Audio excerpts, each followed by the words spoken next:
Good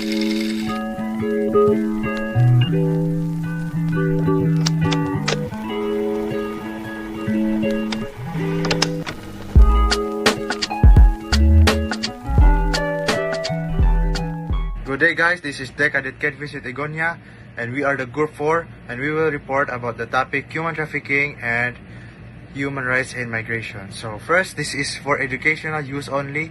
Our group is allowing our instructor Mr. Roldan Ardines to use this as an educational material only. So first is the objective. So what is the objective? First objective is know what is human trafficking. Second is know the effects of human trafficking. Third is the human rights in migration.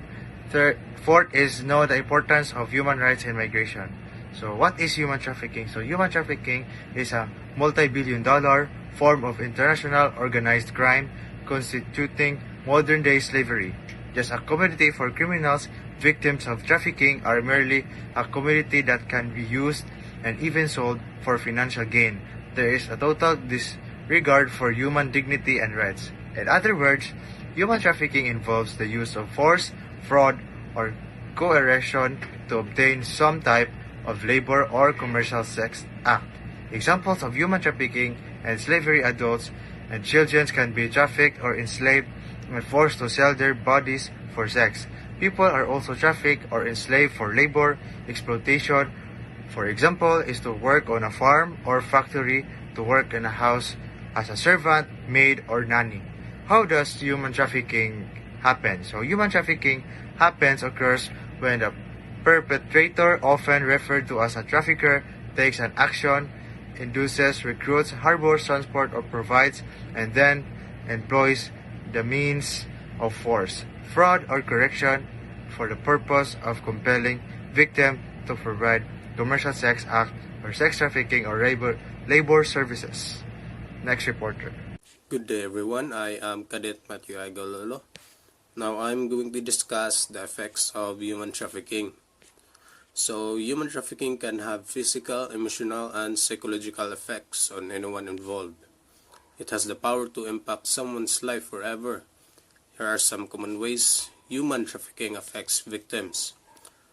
So the effects of human trafficking on the victims. Number 1, mental trauma. The U.S. Department of State explains, because traffickers dehumanize and objectify their victims, innate sense of power, visibility, and dignity often become obscured.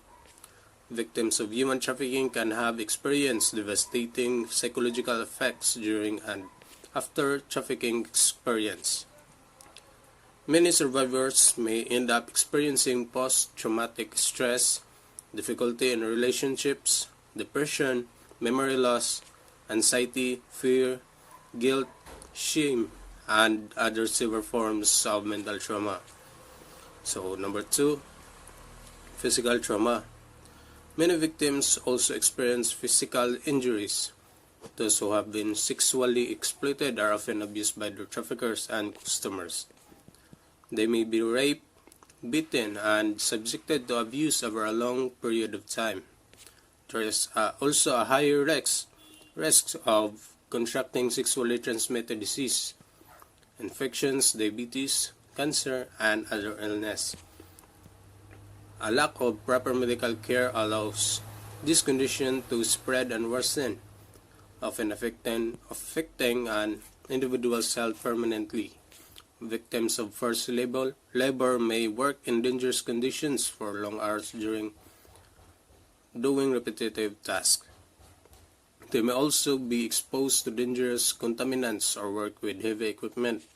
As a result, many are subjected to serious infections, respiratory problems, injuries, impairments, and exhaustions.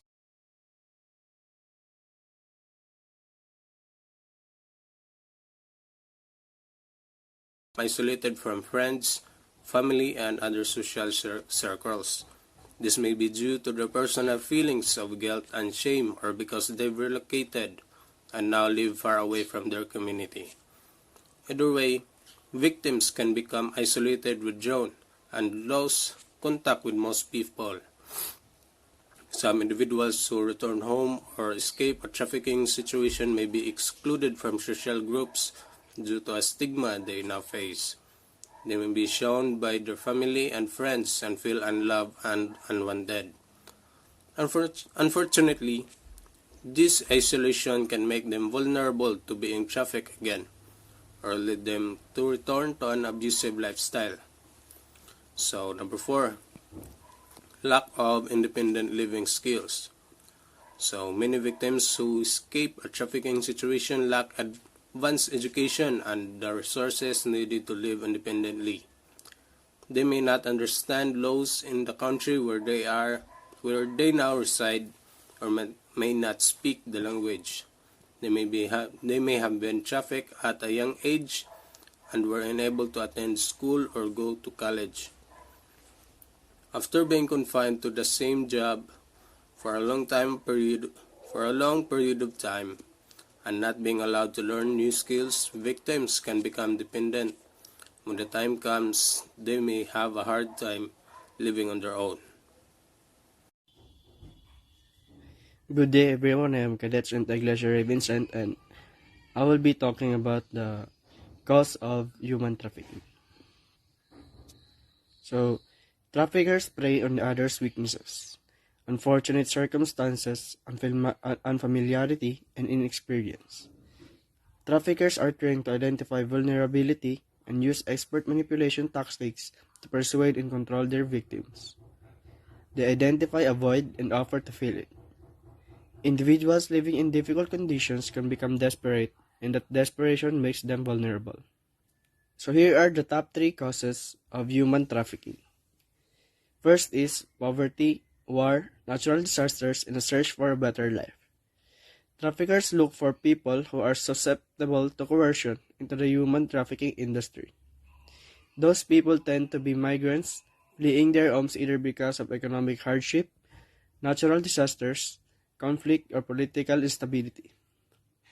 The displacement of population increases individuals' emotional vulnerability, and frequently they do not have the financial support to protect themselves. This makes them subject to abuse through trafficking. Next is women and children are targets. In some societies, the devaluation of women and children make them far more vulnerable to trafficking than men. Traditional attitudes and practices, early marriage, and lack of birth registration further increase the susceptibility of women and children. They are also targeted because of the demand for women in sex trafficking. A report by Equality Now states that 20.9 million adults and children are bought and sold worldwide into commercial sexual servitude, forced labor, and bonded labor. Women and girls make up 98% of the victims trafficked for sexual exploitation. Next is the demand for cheap labor. The service industry, particularly restaurants and kitchens, are common exploiters of human trafficking. There is also a demand for cheap domestic and agricultural labor. Employees are often initially promised a safe workspace and a steady salary, only to later find that they are paid less than minimum wage and work overtime. Business owners guilty of this behavior continue to practice these illegal norms because the victims of trafficking can rarely protect themselves and they have very few alternatives. That's all. So good day everyone, good day sir, and I am the Clint Rosenas, and my topic is all about how to spread awareness in human trafficking. So I have here 10 ways on how to spread human trafficking. So first, know the sign. So learn the red flag indicators of human trafficking. Challenge common myths about trafficking with facts. So the second one is report a tip. So contact the National Human Trafficking Hotline if you have any concerns about potential trafficking situation. Next is spread the word. So share and display campaign awareness resources in your community so that everyone know that the National Human Trafficking Hotline is here to help. And then next is think before you shop. So consider on how you shop and eat, homemade your clothes, who prepare your food, calculate your slavery footprint, and know which goods may be produced by child or forced labor. So next is tell your friends demand fuel exploitation. So the US government has zero tolerance policies for employees, uniformed service members, and constructors paying for sex. So learn more about federal acquisition regulation and human trafficking. So next is volunteer locally. So first, ask anti-trafficking organization in your community on how you can support them. Perhaps they need volunteers or you could help with awareness event. So next is stay informed. So para ma-inform ta, we have to sign up for human trafficking news alerts or follow relevant organizations on social medias or read reports as they release. And next is register for training. So National Human Trafficking Training and Technical Assistance Center trains public health professional, and the Office for Victims of Crime Training and Technical Assistance Center supports the criminal justice system. So the ninth is use your skills. Can you train or hire survivors? So reach out to potential local partners. Do you work in school? Propose anti-trafficking protocols. So, are you an attorney? Offer pro bono services. Writing a story? Use media best practices. So, let everyone encourage your colleagues to register for health and wellness training. So, the last is raise your voice. Raise your voice. Ask representatives on how they addressing human trafficking, and to let them know what your let them know what your community needs. So that's all, sir. Thank you. Good day, I'm Deck Cadet Angelo Aliboso. So my topic is about the what is human rights in immigrations. According to international human rights norms, which are based upon the inherent dignity of every person, migrants enjoy the fundamental rights afforded to all persons regardless of their legal status in a state. See Universal Declarations of Human Rights adopted December 10, 1948, and also Human Rights Committee. Human rights violations in immigration enforcement in the U.S. Southwest. The Human Rights Committee has explicitly stated that, with the exceptions of Article 25 of the ICCPR, which pertains the political participations, all the rights guaranteed in the ICCPR apply to migrants. Right to life. All migrants have a right to life, and states have an obligation to ensure that no migrant is arbitrarily deprived of his rights. Equality and non-discriminations. International human rights law guarantees freedom from discriminations in the enjoyment of human rights for all people, including migrants. Protections against torture or human treatment. Individuals, including migrants, should not be subjected to arbitrary arrests or detentions under international human rights law. Human rights violations against migrants can include a denial of civil and political rights, such as arbitrary detentions, torture, or a lack of due process, as well as economic and social and cultural rights, such as right to health and housing or education. Good day everyone, I'm Cadet Gwyn Rubis. So, impact of human rights in migration. So let's start with the positive impact of human rights in migration. It helps improving the quality of life of people because it helps to improve social life of people as they learn about new culture, customs, and languages, which helps to improve brotherhood among people. Migration of skilled workers lead to a greater economic growth of region. Children get better opportunities for higher education because they are in advanced technology and in many aspects, and there are a lot of new technologies being made. Unemployment is reduced and people get better job opportunities. Since there are a lot of inventions or programs being developed, the unemployment is reduced and people will get better job opportunities. So, a negative impact of human rights in migration. Due of having a large population, it will put too much pressure on natural resources, amenities and services, for it can't sustain the needs of the citizen in a certain place. Poverty makes them unable to live a normal and healthy life because of high population. Poverty makes them unable to live a normal and healthy since there will be a higher standard. Lack of opportunities. It will be expected if there are more people who will migrate to a certain place because of a high standard given.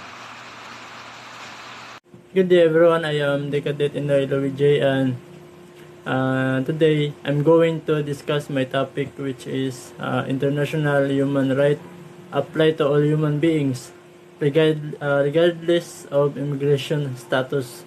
So international human rights law lays down obligation which states are bound to respect, unlike other bodies of law, which may only apply to specific groups or situations.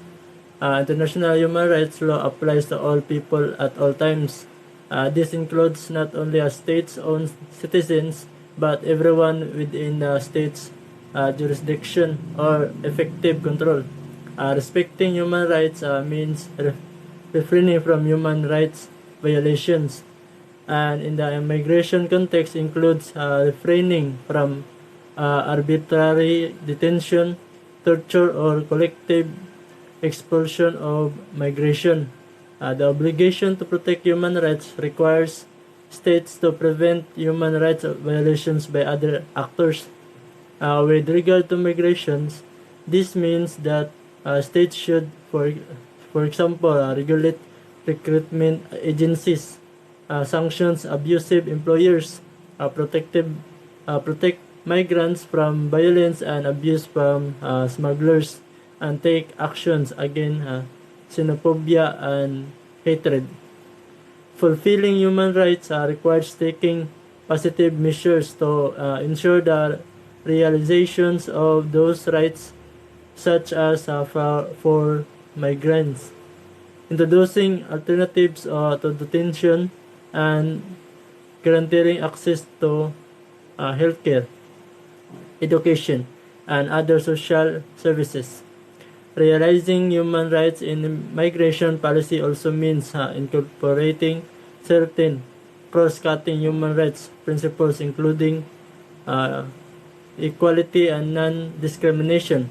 The principle of non-discrimination prohibits distinction, exclusive restriction, or preference on the basis of a list of non-exhaustive grounds such as race, color, descent, ethnic origin, sex, age, gender, sexual orientation, gender identity, disability, religion, or belief.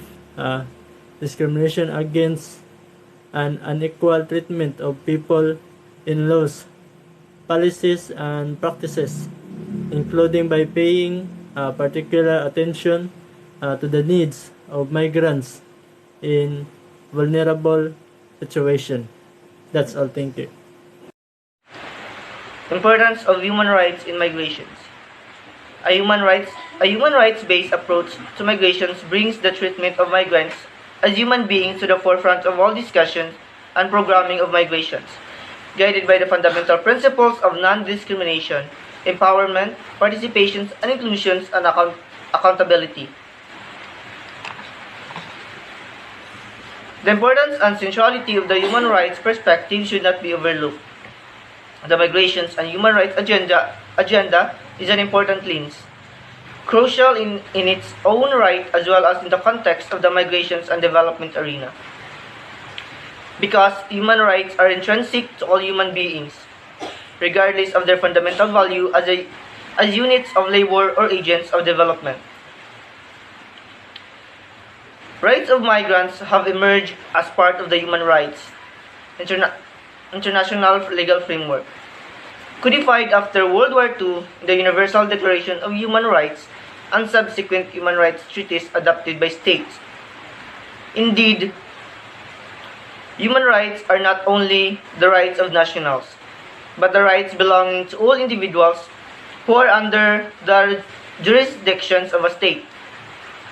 The importance of human rights in migrations is it helps them the basic human rights such as the right to life, liberty and security of person, freedom from slavery of torture, the right to equal protections of law and freedom from discrimination, freedom from arbitrary arrest and detention, the presumptions of innocence, and freedom of associations, religion, and expression.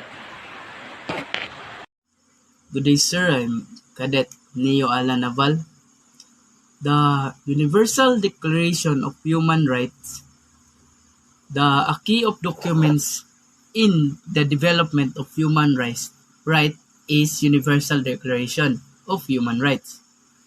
It was written by delegates from many corners of the globe, each with their own legal and cultural perspective, and it was the first document to call for the protection of the basic human rights everywhere.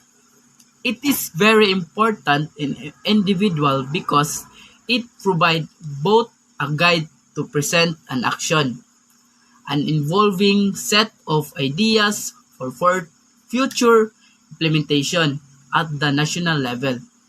There are 5 rights in Declaration of the Human Rights. First, freedom from discrimination, without a difference of any sort, including but not limited to race, color, sex, language, religion, political or other opinions, national or social origin, property, birth or other position. Everyone is entitled to all the rights and freedom stated in this declaration. Second, right to life, liberty. Personal security. It noted that obligation to protect, respect, and ensure the right to life covers many other issues, including modern technologies such as the use of drone in armed conflict. So third, the freedom from slavery. The right to freedom from slavery prohibits people being held in conditions in which the power attaching to the right of ownership are exercised. Fourth, freedom from torture and degrading treatment. No one shall be subjected to torture or to cruel, inhuman, or degrading treatment or punishment. So, last, number 5, right to equality. All people have the right to be treated equally. This means that law, policies, or programs should not be discriminatory, and also that public authorities should not apply or enforce laws, policies, and programs in a discriminatory or arbitrary manners. So, that's all. The International Covenant on Economic, Social, and Cultural Rights. The Covenant compels government to take administrative, judicial, and legislative measure in order to protect the rights of enshrined in the treaty and to provide an effective remedy. Second, it ensures that the enjoyment of economic, social, and cultural rights, including the right to education, fair and just condition of work, and adequate standard of living. So next, the SCR provide the legal framework to protect and preserve the most basic economic, social, and cultural rights, including the rights related to work in just and favorable conditions, to social protections, to an adequate standard of living, the highest sustainable standard of physical and mental health, to education, and to enjoyment of the belief of the cultural freedom and the scientific progress. For this reason, most of the rights contained in the SCR are related to tackling vow, given that the vow is a cause and consequence of women's enjoyment of their human rights on an basic equal to men. So that's all, sir. Thank you.